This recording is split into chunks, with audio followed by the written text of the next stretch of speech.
जब कोई पीड़ित होता है तो पुलिस के पास न्याय के लिए जाता है, वही पुलिस इसके साथ हैवानियत कर दे तो आप क्या कहेंगे। तो ऐसी एक घटना प्रयागराज की है, तस्वीरों में दिखा देखिए, महिला है, दलित महिला है, इनके साथ एक जो है ममरेजगंज थाना क्षेत्र के चौकी इंचार्ज जंघई के जो सुधीर पांडे हैं और उनके कुछ साथियों ने इस महिला के साथ गैंगरेप कर दिया है। और ये महिला जो है अपने न्याय के लिए गई थी थाने पर, और जो है पुलिस से चौकी इंचार्ज से न्याय की गुहार लगाने, और उसी में जो है चौकी इंचार्ज इसको किस तरह से बहलाते फुसलाते हैं, इनकी पूरी हम कहानी आपको बताते हैं। ये महिला के मोबाइल पर लगातार धमकी भरा फ़ोन आ रहा था, और ये महिला जो है धमकी से परेशान होकर के पुलिस से न्याय की गुहार लगाती है, और उसी न्याय को दिलाने के नाम पर जो चौकी इंचार्ज होते हैं और उनके जो साथी हैं उस महिला के साथ बारी बारी से गैंगरेप बनते हैं। यानी कि पुलिस जब हैवान बन जाएगी तो न्याय कहाँ मिलेगा। तो ये एक बड़ा सवाल है पुलिस के ऊपर भी। ऐसे कुछ पुलिसकर्मी हैं जो दरिंदे टाइप के हैं, जो खाकी वर्दी को बदनाम करते हैं, और जिस पुलिस पर योगी आदित्यनाथ जी पीठ थपथपाते हैं,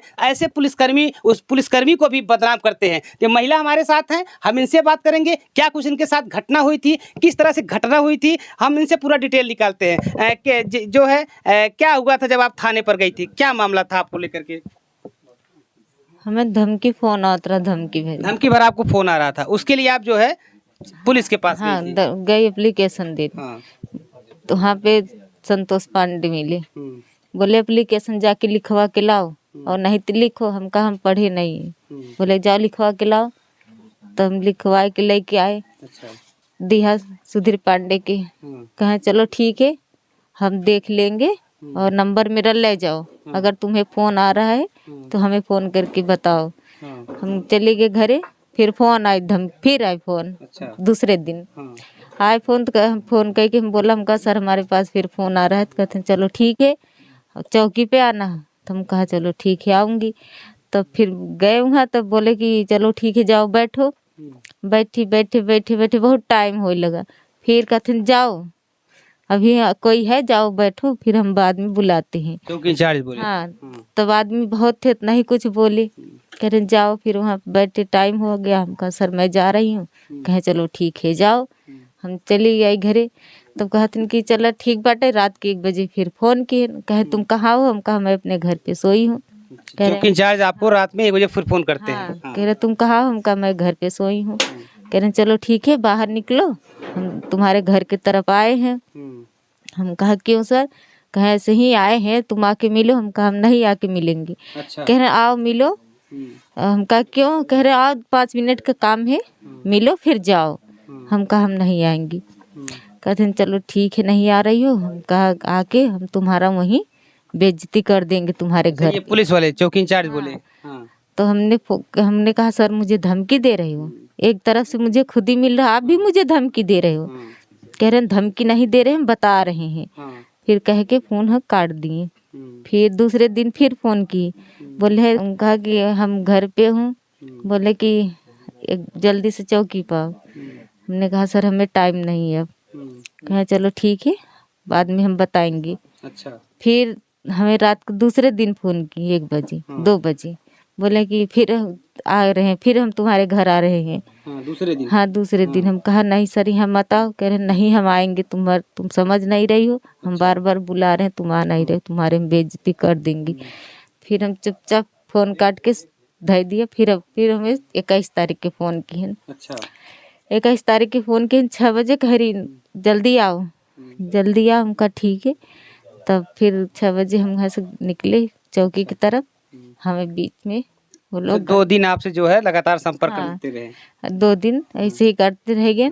फिर हमें बुलाए 6 बजे 21 तारीख के, कहीं यहाँ पे आओ। गए हम चौकी, बुलाए चौकी से बीचे से हमके वहाँ से बोले जल्दी आओ, गाड़ी लेके खड़ा रहूँगा। कहे जल्दी से आओ जल्दी से।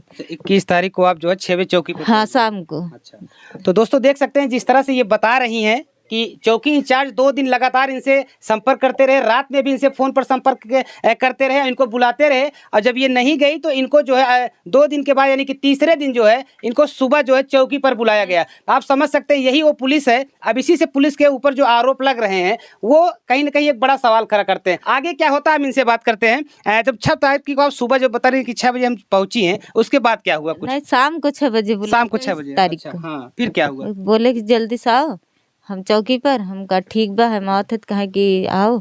हम गए वहाँ चौकी पर नहीं पहुँचा, गाड़ी लेके उधर खड़ा हो गया, कहीं यहाँ पे आओ। हम गए तो बोले चलो मुजरिम का पता चल गया है और चलो हम पकड़ के लाते हैं, भदोही का है। हम कहा सर हम नहीं जाएंगे, कहे नहीं बैठो बैठो। जब हम कहा हम नहीं बैठेंगे, फिर भी जबरदस्ती हमें खींच के गाड़ी में बैठाए। जबरदस्ती बैठा लिया। हाँ, हमें चोट भी आई है। बोले हैं चलो, फिर वहाँ पे दुर्गागंज गए, कोल्ड ड्रिंक गाड़ी में कोल्ड ड्रिंक रखे थे वो। अच्छा। तो हम जब पिला रहे पी लो, हम कहा सर हम कोल्ड ड्रिंक नहीं पियेंगे, हमें छोड़ दो, हम घर जाएंगे। जबरन आपको कोल्ड ड्रिंक पिला रहे हाँ, हमें जबरदस्ती पिला रहे, पियो पियो पियो। हम कहा सर हम कोल्ड ड्रिंक नहीं पीते हैं।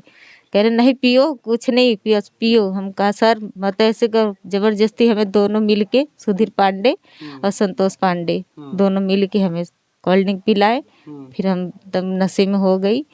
फिर हमारे कोल्ड ड्रिंक पिलाने के बाद आपको कुछ पता नहीं चला कि आप कहाँ हैं? हाँ, कहाँ है कहाँ। कोल्ड ड्रिंक में आपके सामने कुछ वो लोग मिला रहे थे, आपने कुछ देखा था? नहीं, हमने कुछ नहीं देखे, लेकिन कोल्ड ड्रिंक पहले से ही रखा था। अच्छा, कोल्ड ड्रिंक पहले से ही हाँ, गाड़ी में हम कहीं रुके नहीं थे, फिर हमें वहीं से थोड़ा सा था वो कोल्ड ड्रिंक, वही पिलाए।